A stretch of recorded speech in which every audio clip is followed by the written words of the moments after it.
Ahmedabad municipal corporation દ્વારા કાલુપુર વિસ્તારમાં પૂર્વ ધારાસભ્ય સ્વ ભૂપેન્દ્ર સેવકરામ ખત્રીને અનોખી શ્રદ્ધાંજલિ અર્પણ કરવામાં આવી છે।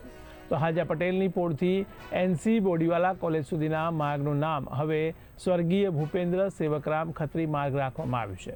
આ માર્ગના નવા નામના બોર્ડનું અનાવરણ અમદાવાદના મેયર પ્રતિભાબેન જૈન, સંસદ સભ્ય દિનેશ મકવાણા, ધારાસભ્ય કૌશિક જૈનની ઉપસ્થિતિમાં કરવામાં આવ્યું હતું। કાર્યક્રમમાં સ્થાનિક આગેવાનો અને નાગરિકો મોટી સંખ્યામાં હાજર રહ્યા હતા। તો સ્વર્ગીય ભૂપેન્દ્ર ખત્રીએ પોતાના જાહેર જીવનમાં કાલુપુર વિસ્તારના વિકાસ અને સમાજ સેવા માટે મહત્વપૂર્ણ યોગદાન આપ્યું હતું। તેમની યાદમાં માર્ગનું નામાભિધાન કરવામાં આવતા આ વિસ્તારમાં પણ ગૌરવ અને ભાવનાત્મક માહોલ જોવા મળ્યો હતો। અને મારા પિતાજી સ્વર્ગસ્થ ભૂપેન્દ્રભાઈ ખત્રી, તેમનું અમદાવાદ મ્યુનિસિપલ કોર્પોરેશન એમના સ્વર્ગસ્થ બાદ આજે કેલિકોટ હોમથી લઈ અને કાલુપુર ટંકસાળ એનસી બોડીવાલા કોલેજ સુધીના માર્ગને આજ રોજ નામાભિધાન કરવામાં આવી રહ્યું છે।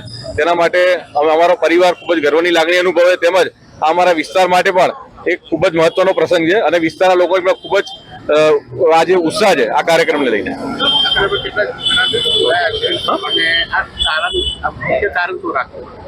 આવી રીતે જે પણ જે લોકોએ વિસ્તારમાં સેવા આપેલી હોય, જે લોકોનો વિસ્તારના વિકાસમાં મહત્વનો ફાળો રહ્યો હોય તેવા જે મહાનુભાવો છે તે લોકોના નામાભિધાન કોર્પોરેશન દ્વારા કરવામાં આવતું હોય છે।